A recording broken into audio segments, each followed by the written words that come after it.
Chris, it's nice to meet you. Bryson, I think the last time we spoke was for Blue Lock last week. Yeah. So it's good to talk to you again, man. And I hope you've both been doing Hmm. well. Thank you for taking the time to chat. This show's awesome. This show is a lot of Yeah. fun. It's really, really cool.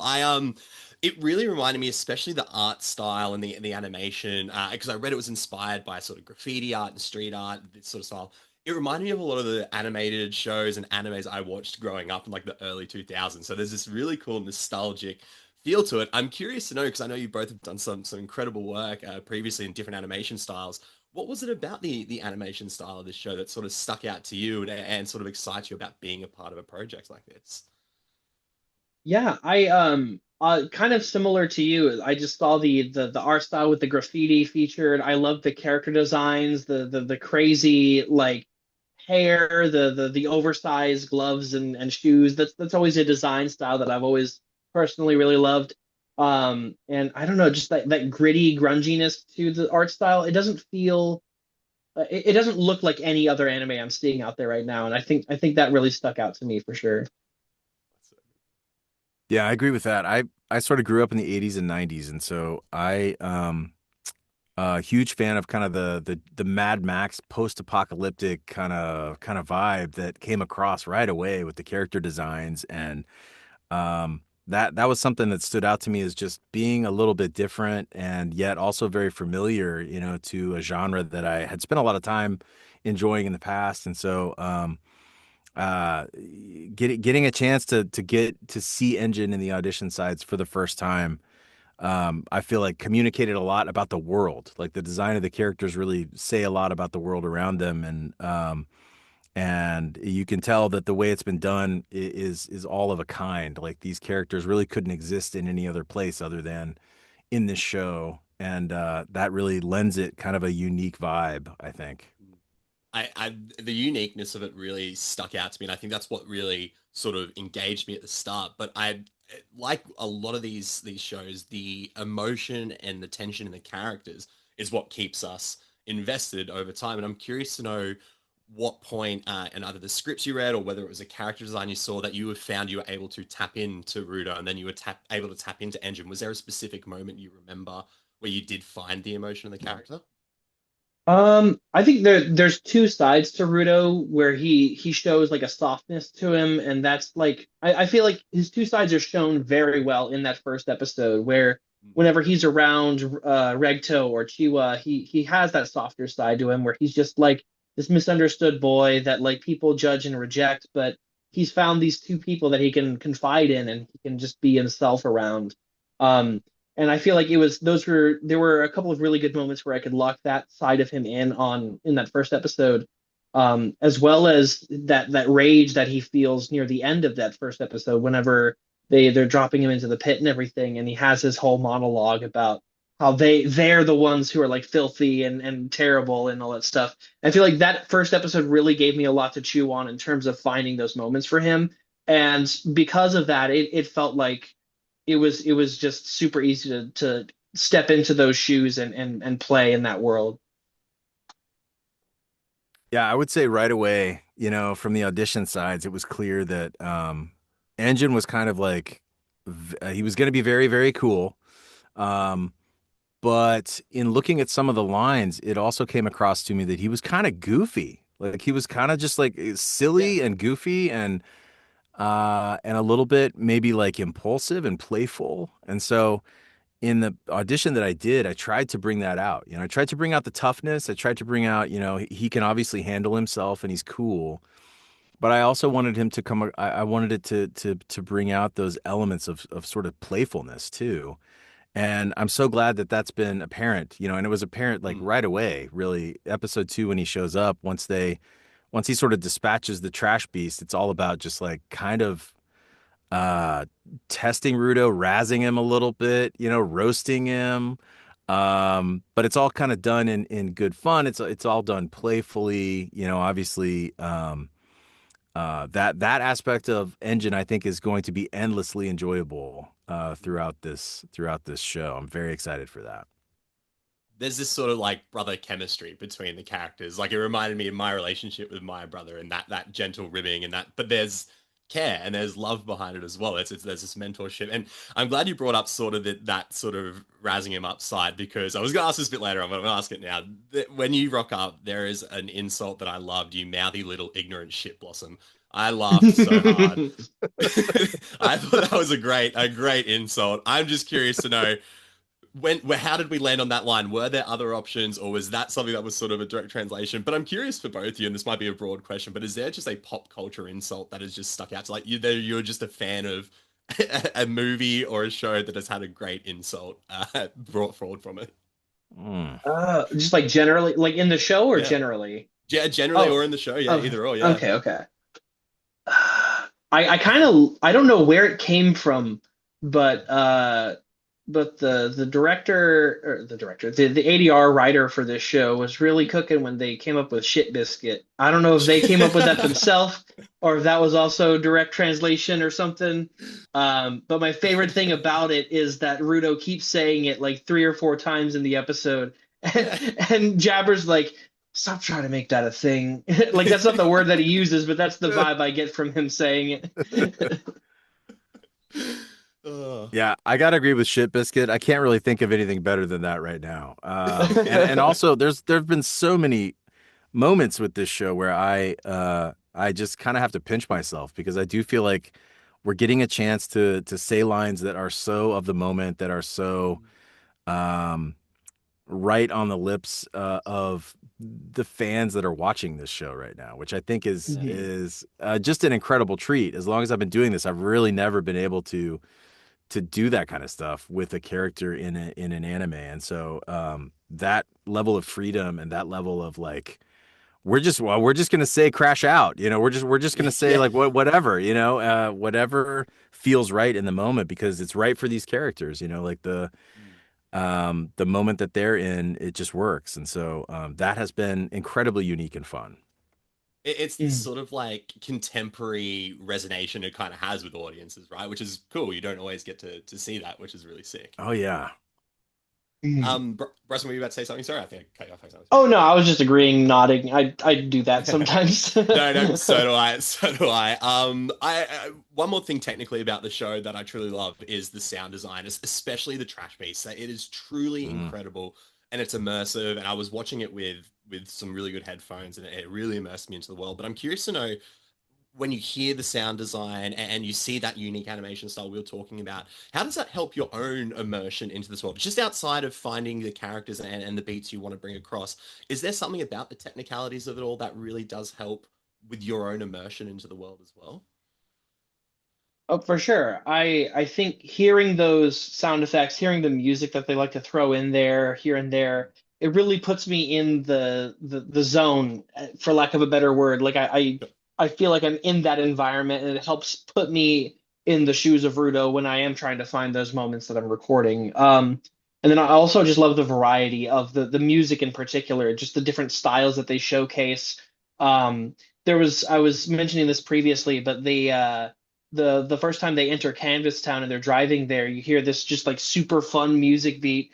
I think at the start of that song, I had like a little quick reaction, and then the engineer and the director just kind of let the scene play out while the music was going. We were just kind of vibing Just vibing to with the it, yeah. music for like a solid 45 seconds or so.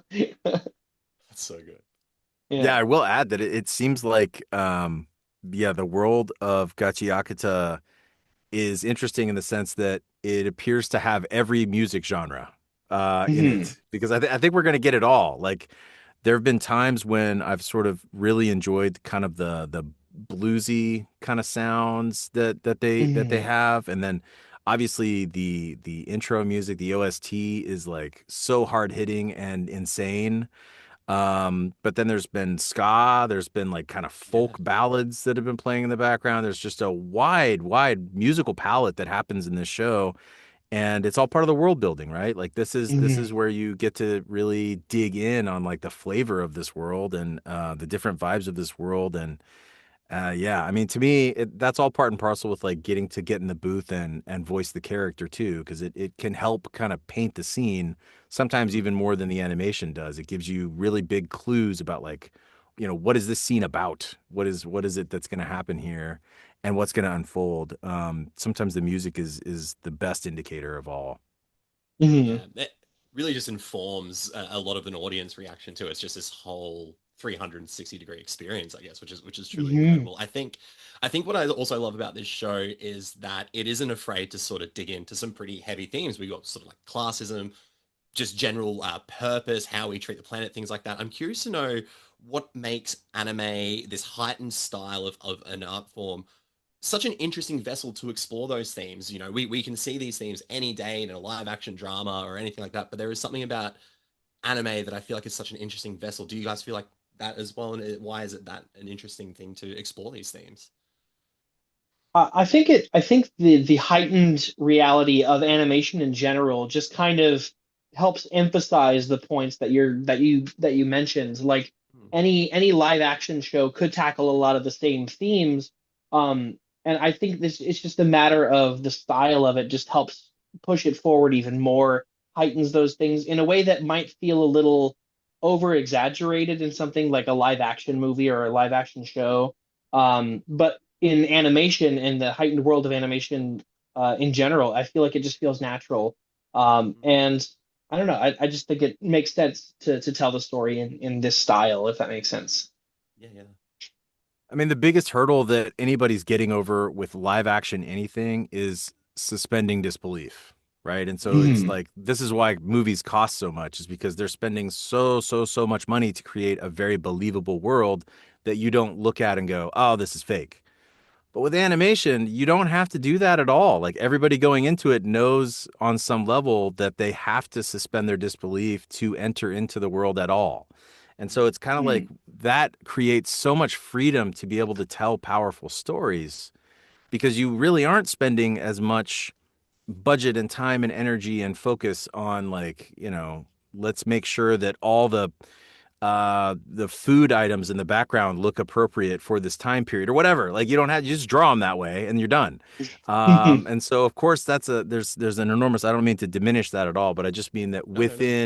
within that, you just don't have the same constraint. And so you can tell these really incredible stories. And then, on top of that, anime is kind of over the last several years, I would say it's really having its moment right now, where it's like Totally. this is reaching out to mainstream audiences in a way that it kind of never has before. There's a lot Yeah. of reasons why, but it gives a chance and it gives a platform for shows like this to really shine in a way that maybe they wouldn't have, let's say 10, 15 years ago or whatever. There's an audience that's really hungry for stuff like this right now, and so it's like kind of just the perfect moment for it. it's Mhm. it's it's incredible. It's truly, like I said, having such a cultural impactful moment, and it's awesome for us as audiences. Guys, I'm getting close to my time, so I'll close out on this. And I love the concept of the vital instruments. I love the idea, especially around the 3R gloves, that is sort of this power to take something that's broken and worth it. And I want to sort of take the concept and sort of flip it a little bit in the sense of both of your careers. And not to say that there is broken careers or anything like that, but I just want to know if there was a time where someone sort of saw your worth and someone sort of helped you out to get you into either this industry or to get a different project, someone who was kind of that vital instrument for you to get you to the point where you are today. It might be a little cheesy, but Yeah. actually, my wife really helped me get over like a lot of self-doubt. I had been pursuing theater acting and voice acting at the same time since I was 14 years old, Yeah. and there was a point in my uh, still going to college at this point. There was a point where I just doubted that I would ever get to do anything professionally, and I had kind of started a new job at like a factory job that like was paying decently well enough that I was kind of like, man, am I just gonna like just stick here and then I'm just one of the people that ends up at this factory for 20, 30 years because there were plenty of coworkers there that had been there for decades at that point. I was like, man, am I just gonna let go of this like dream that I've had for such a long time and just like settle for like this job that is fine. And it was really tearing me up for a while. And my wife saw that and she was like encouraging me to be like, no, you need to go for it. You need to keep going at it. And this was right before I had made the decision to finish pursuing my degree in theater, Sam Houston University. And I don't know, it just gave me that extra push to like reach out to my also my father for like a little bit of extra help in terms of getting that ball rolling. And he was able to support me in not entirely paying like bills and stuff like that, but he was able to like help me with like rent and stuff here and there Mm. where he could. And I don't know, just the combination of just like the support from my dad and then the support from my now wife was just instrumental, vitally instrumental in me being where I am today. And so I'm always thankful to for her for that. That's so awesome, man. Thank you for sharing that, man. I Hmm. appreciate it. Hmm. Yeah, mine. I was, I was always interested in acting. My first lead role was kindergarten. I was Peter Rabbit in the play Peter Rabbit. Very proud of that. But no, I was a problem, and that's the reason why. I was a huge kind of problem kid. Always getting sent to the principal's office, always disrupting the class. Something that back in the day would have been called, I guess, hyperactive, was me, and I was kind of ungovernable before that was a cool thing to be, I guess, and so theater and acting was a very early outlet where it was like my teachers were like, "Hey, we got to just find something for this kid to do, or he's gonna have to leave the school, I guess." And so theater was my major outlet, and so that's been my outlet kind of my whole life. Mrs. Jones was my kindergarten teacher who had the foresight or the wisdom or just was fed up enough, I don't know, to talk to my mom and say that, we have this little class play coming up and we would love for Chris to be Peter Rabbit in this play, but that is going to require that you have to sew him a costume. And so my mom was on board enough with that. I think she was probably at the end of her rope too, with me at that point. Because I know I had been to the principal's office probably 8 to 10 times, that year, my Yeah. kindergarten year, just over and over again. And so she went ahead and sewed the costume. I got a chance to be on stage for the first time, and it was like, oh wow, I'm not in trouble, and I'm being goofy, and I'm having fun, and so it really clicked for me, and it really saved me, I think, in a way, that a lot of other things would have maybe happened to me down the road if I had not had that outlet. Because I was just kind of I could not be suppressed, and then it's been a lot of teachers along the way that fostered that, but Mrs. Jones was really the first. So shout out Mrs. Jones. Oh, that's so incredible. I think a lot of people will relate to those aspects of both your stories as well. I've gone over time a little Hmm. bit. I apologize, but thank you so much for taking the time to chat. Like I said, I love this show. I really enjoyed chatting with you guys. I hope we get to do it again soon. But take care, and I'll see you at the next one. Appreciate your time. Yeah, Thank thank you, Nick. It you. was great to meet Thanks, you. guys.